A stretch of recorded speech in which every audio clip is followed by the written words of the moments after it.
59 seconds by Richard Wiseman.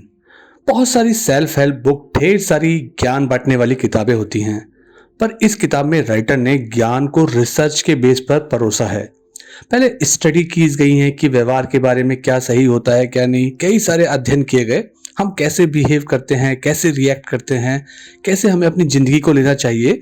तो यहाँ बताई गई बहुत सारी बातें रिसर्च का आउटकम है। तो मैं उन बातों को पॉइंट वाइज आपके सामने रखूंगा। कई बातें आपको चौंका देंगी, आपकी पुरानी सोच को चैलेंज करेंगी। अपना जीवन 59 सेकंड में बदलो। काम की बात पहली, हमें लगता है जब हम सफल होंगे तो उसके बाद हम खुश होना शुरू कर देंगे। नो, खुश रहो, रोज खुश रहो, तो आपके सफल होने के चांसेस बढ़ जाएंगे बहुत ज्यादा। पॉइंट नंबर 2, अगर आपकी एवरेज इनकम है, जरूरत की ज्यादातर चीजें आपके पास हैं, तो थोड़े और ज्यादा पैसे कमाने से आपको खुशी नहीं मिलेगी, स्ट्रेस ही मिलेगी। तो यहां पैसा कमाना थोड़े से और ज्यादा कमाने से खुशी नहीं मिलेगी। मेक बिग एक्साइटिंग गोल। जब आप बहुत बड़ा गोल बनाते हो तभी आप खुशी अचीव कर सकते हो। पॉइंट 3, जो लोग नई कार, गैजेट, आईफोन, महंगे सामान को खरीदने के बारे में ज्यादा सोचते हैं, अंदर से उनकी सेल्फ एस्टीम उतनी ही कमजोर होती है। उन महंगी चीजों को वो जरूरत से ज्यादा दिखावे के लिए खरीदना चाहते हैं। पॉइंट नंबर 4, सच्ची खुशी पाना चाहते हैं तो अपने मेहनत के पैसों से कुछ नया एक्सपीरियंस, स्किल सीखो। वो ज्यादा रोमांचक होती है और नए रास्ते और खुशियों का दरवाजा खुल जाता है। पॉइंट नंबर 5, जब हम खुद से अपनी लाइफ में खुशी का कोई मौका क्रिएट करते हैं, कहीं फैमिली फ्रेंड्स के साथ घूमने जाते हैं, खाना पीना करते हैं, तो सही पैसा वसूल एक्सपीरियंस होता है, मजा आ जाता है। यानी जो पैसा आपने अपनी खुशी को क्रिएट करने के लिए लगाया, उसकी वैल्यू आपको सही रूप में मिलती है अगर आप खुशी करने वाले मौके को ढूंढते हैं। पॉइंट नंबर 6, अगर आप चाहते हैं कि आप ज्यादातर टाइम खुश रहें तो वैसा ही व्यवहार करें, चीयरफुल व्यवहार करें जैसा लोग खुश होने पर करते हैं। ये एक एज ए फिजियोलॉजी का पार्ट है कि जैसी फिजियोलॉजी अपने चेहरे पे आप दिखाएंगे मुस्कुराहट की, तो अंदर से खुशी उसे फॉलो करेगी। पॉइंट नंबर 7, एक्सट्रीम हैप्पीनेस के लिए किसी दिन और मौके का इंतजार ना करो, बल्कि उसे प्लान करो, क्रिएट करो और एग्जीक्यूट करो। वहां जाएंगे, मस्ती करेंगे और बस। पॉइंट नंबर 8, अगर हम लोगों को उन कामों के लिए रिवार्ड करते हैं जो उनको पहले से ही करना पसंद हो, तो रिवार्ड लेने के बाद उनको अपना पसंदीदा काम पहले से कम एक्साइटिंग लगेगा। तो रिवार्ड उन कामों में होना चाहिए जिन्हें हम कम पसंद करते हैं और वो असल में ज्यादा जरूरी काम होते हैं।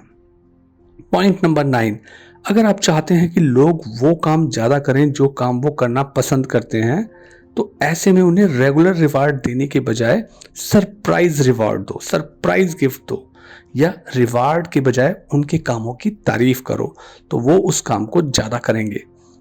पॉइंट नंबर 10, किसी काम को करने से पहले ही दिखाना कि आप नहीं कर सकते, ये आपके खुले और ओपन स्वभाव को दर्शाता है। पॉइंट नंबर 11, हम ज्यादातर अपनी कमियों को ओवर एस्टिमेट करते हैं, ज्यादा मानते हैं कि हम में ज्यादा कमी है लोग, जबकि उनको उतना बड़ी कमी नहीं मानते, हम मानते रहते हैं। पॉइंट नंबर 12, मीटिंग में अच्छे इंप्रेशन को क्रिएट करने के लिए जो बेस्ट सीट होती है कि मीटिंग के बीचों बीच बैठो, ना कि सबसे आगे ना सबसे पीछे।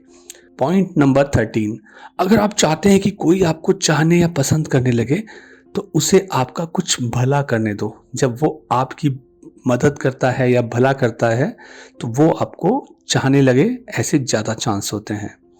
पॉइंट नंबर 14, जब आप किसी की बुराई पीठ पीछे करते हो तो सुनने वाला उन बुराइयों को आप में ही देखने लगता है।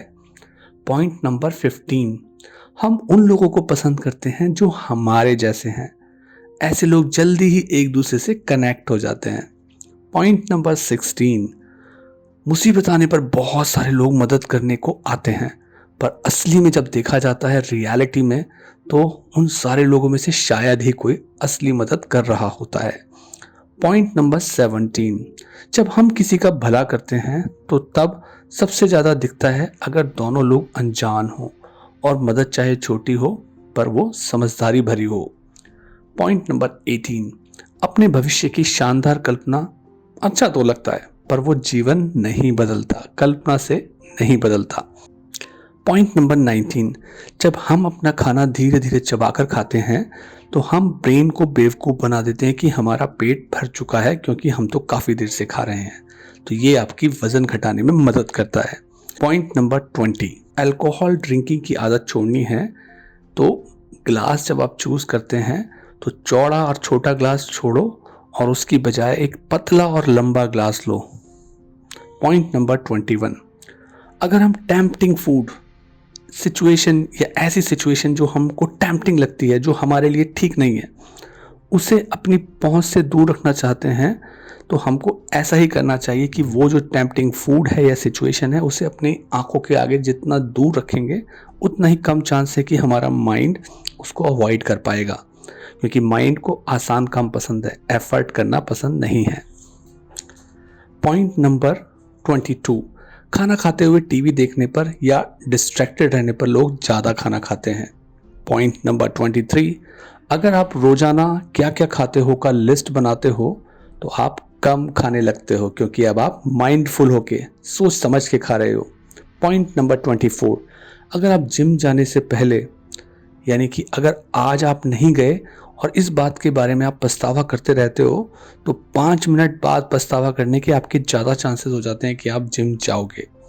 पॉइंट नंबर 25, जो लोग सोचते हैं कि उनके मरने के बाद इस दुनिया में उन्हें कैसे जाना जाएगा, वो लाइफ में लॉन्ग टर्म और मीनिंगफुल गोल बनाने को लेकर ज़्यादा मोटिवेटेड रहते हैं। पॉइंट नंबर 26, अपने माइंड को क्रिएटिव बनाने के लिए कुछ देर के लिए टिपिकल म्यूजिशियन या आर्टिस्ट को डिस्क्राइब करना शुरू करो। वो कैसा इंसान होता है, उसका बिहेवियर कैसा है, लाइफ स्टाइल कैसी है, अपीयरेंसेस कैसी हैं, डिस्क्राइब करो, तो इससे आपकी क्रिएटिविटी बढ़ जाती है। पॉइंट नंबर 27, सेम ब्रांड के बिस्किट अगर उस बिस्किट जार का आखिरी बिस्किट है, यानी उस बिस्किट जार में वो आखिरी बिस्किट बचा है, तो वो पूरे भरे हुए जार में जो सेम ही बिस्किट होगा, आप उसको कमी के अंदर ज़्यादा महसूस करते हो, अच्छा महसूस करते हो, उसे पसंद करते हो। पॉइंट नंबर 28, अगर एक डेट को सक्सेसफुल और यादगार बनाना चाहते हो तो सोचो उस दिन क्या करोगे कि आज सोचकर ही दिल की धड़कनें बढ़ जाएं। पॉइंट नंबर 29, किसी दिल दुखाने वाले अनुभव पर फोकस करो, फोकस उस बुरे अनुभव के अच्छे साइड पर करो, तो ऐसे में आप ज़्यादा दयालु और क्षमा करने वाले व्यक्ति बन जाते हो और आप उन लोगों को ज़्यादा माफ़ करने लग जाते हो जिन्होंने गलत किया था आपके साथ।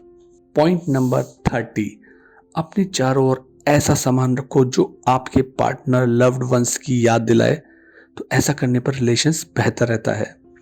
पॉइंट 31, आपकी बड़ी रिक्वेस्ट मानने के चांस तब ज़्यादा होते हैं जब पहले उसी व्यक्ति या ऑर्गेनाइजेशन ने आपकी छोटी रिक्वेस्ट को मान लिया हो। पॉइंट 32, जब आपको कुछ ऐसा निर्णय लेना होता है जो बहुत स्ट्रेट फॉरवर्ड किस्म का हो, तो अपने कॉन्शियस माइंड से फ़ायदा और नुकसान पर फोकस रखेंगे तो ज़्यादातर सही निर्णय लेंगे। पर अगर कोई कंफ्यूजिंग क्वेश्चन हो, कॉम्प्लेक्स क्वेश्चन हो, जब फैसला नहीं ले पा रहे, तो ऐसे में उस क्वेश्चन को सबकॉन्शियस माइंड को बोलकर कि मैं ये तुम्हें छोड़ रहा हूँ, तुम पर छोड़ रहा हूँ, आगे बढ़ जाओ, और कुछ समय के बाद आप देखोगे कि आपको बेस्ट जवाब मिल जाएगा। 33, जब लोग अपनी पिछली जिंदगी पर नज़र डालते हैं तो ज़्यादातर उन्हें दुख इस बात का होता है कि पास्ट में, भूतकाल में उन्होंने वो काम क्यों नहीं किए जो उन्हें करने चाहिए थे। पॉइंट नंबर 34, जब आप खुद से मुश्किल सवाल का जवाब ढूंढते हो तो पहले लगातार कुछ आसान सवाल खुद से पूछो और देखो कि आपकी बॉडी और माइंड उन जवाबों से कैसे रिएक्ट करती है। आपकी बॉडी की रिएक्शन, पोस्चर, इमोशन क्या था, फिर उसके बाद उस मुश्किल सवाल को पूछो तो सही जवाब आ जाएगा।